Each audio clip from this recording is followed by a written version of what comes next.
भाग्यां भाव भयणीनो, भाग्यां आमकां क्रिस्ती जिविताची लायफस्टायल कशी जावपाक जाय तें सांगता. आयज आमी भाग्यां वाचल्यांत शुभ वर्तमानांत ती लुकासाच्या शुभ वर्तमानांतली, लुकासान बरयल्ली. भाग्यून मातेवूय आमकां 8 भाग्यां दिता. लुकास आमकां 4 पॉझिटीव आनी 4 नॅगेटीव दिता. भाव भयणीनो, आमचें जिवीत वो जिविताची तरा, लायफस्टायल कशी जावची. ह्या दिसांनी रस्त्यांचेर एक नवो बोर्ड येवपाक लागलेलो आसा. तुमी पळयला जाल्यार खबर ना. एश कोन्न गेल्यार तेश कोन्न गेल्यार तयार आसाय तुमी. वाचला कितें काय मिनींग जायते जाणांक फुडें म्हणपाक लागतली. एश कोन्न गेल्यार तेश कोन्न गेल्यार तयार आसाय तुमी. घडये आयचें शुभ वर्तमान कोणें गायला तेका खबर आसली आसतली. आनी आमची जिविताची तोरा एश कोन्न गेल्यार तेश कोन्न गेल्यार, कोण म्हणटा एश कोन्न गेल्यार तेश कोन्न गेल्यार, वयता तितले कडेन रस्त्यार हड्डे पडलेले आहा, तयार आहा तूं गाडी घेवन न्हू. आनी कोण म्हणटा एश कोन्न गेल्यार तेश कोन्न गेल्यार, घडये गायलां आसतलें रोमी लिपीक लागून जी आतां बोवाळ चल्लेली आसा. गोंयकार उठलेलो आसा आनी मागता आपले होक रोमी लिपी पासत, कोंकणी पासत, त्या पासत घडये गायलां आसतलें एश कोन्न गेल्यार तेश कोन्न गेल्यार.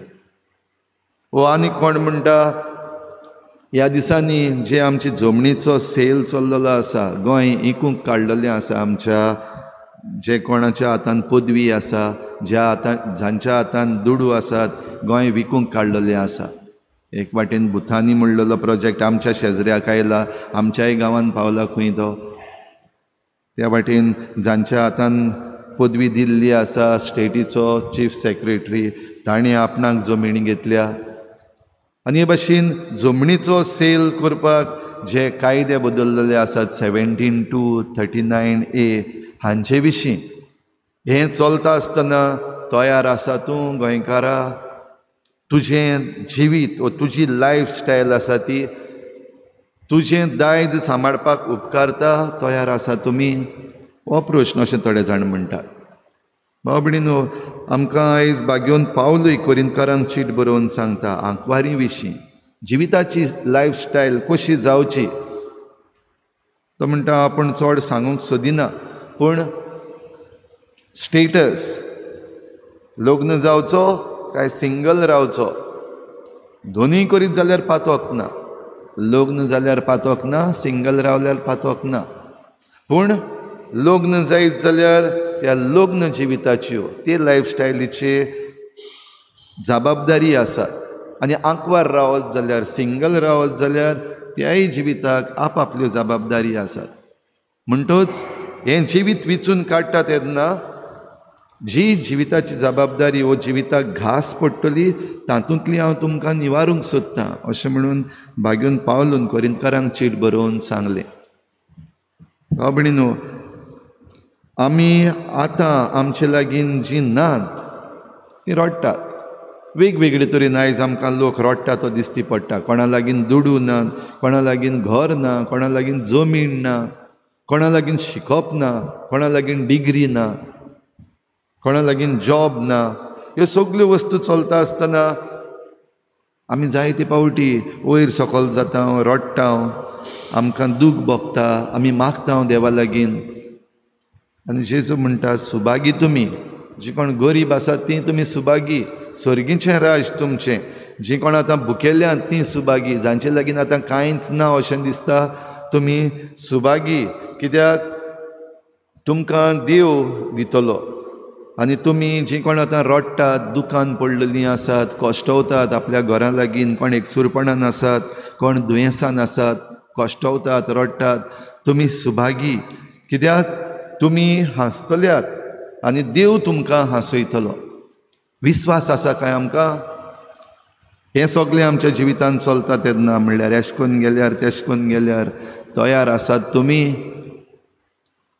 सदांच खुशाल रावपाक? हे भाशेन सगल्यो वस्तू चलता तेन्नाय हाचो अर्थ हो न्हू की तुमकां कांयच पडलेलें आसपाक ना, हें न्हू, म्हाका कित्याक पडलां असलो एटिट्यूड न्हू. देवान जरी तर तुका दिलां आनी तूं जरी तर मिसळ जायना, तूं तुज्या जिविताची ही लायफस्टायल आसा ती बरे भाशेन सांबाळना जाल्यार दुसऱ्या भागान लुकासाच्या शुभ वर्तमानान जेजू हाय हाय म्हणटा.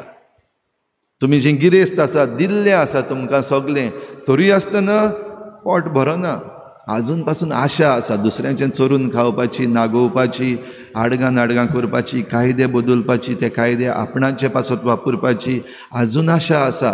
हाय हाय आशा काबार जायना जाल्यार आतां जीं कोण धादोशी जाल्यांत सगलें दिल्लें आसा आमकां देवान, पुरो म्हाका इतलेंच, सुसेगाद आसा, आनी कोणाचें पडलेलें ना. धादोस, हांव धादोस, दुसऱ्याचें कितेंय जावं, दुसऱ्यांचें पाड पडो असलें म्हणटात, तांकांय जेजू म्हणटा हाय हाय.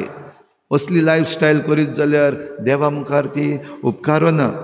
आतां जीं कोण हांसतात, हांसपाचे आनी रडपाचे दीस सगल्यांचे येतात, कोणाचेच असलेच दिसना. सगलो वगत हांसत रावतलीं वो सगलो वगत रडत रावतलीं असलें कोणाक ना.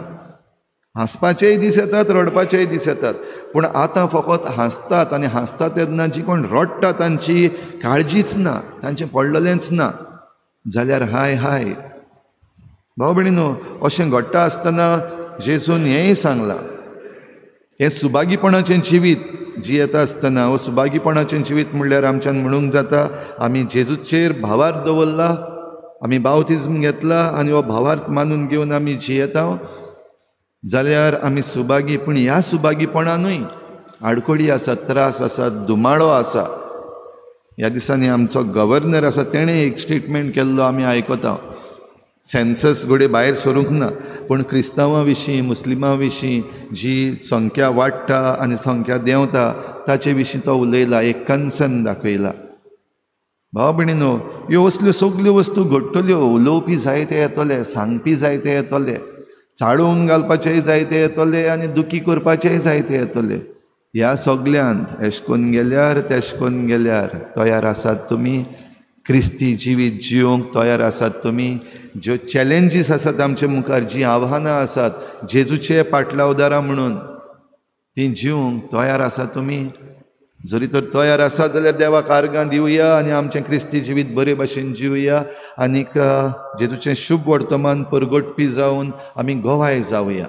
आनी जरी तर आमी आजून पासून सुभागीपणान येवंक ना, आजून पासून आमकां जरी तर हाय हाय म्हणपाचें आसा, जिवीत बदलया. आनीक दुसरो उपाय भाव भयणीनो ना. आमी जिवीत नवसरूंक, जिवीत बदलूंक आनी तें जेजू सांगता ते वाटेन हाडूंक. एशी आनी तेशी न्हू, एशकोन आनी तेशकोन न्हू, पूण जेजू सांगता ते भाशेन त्या वाटेचेर आमी चलूंक हे आयचे भेटेंत आमकां कृपा मागुया.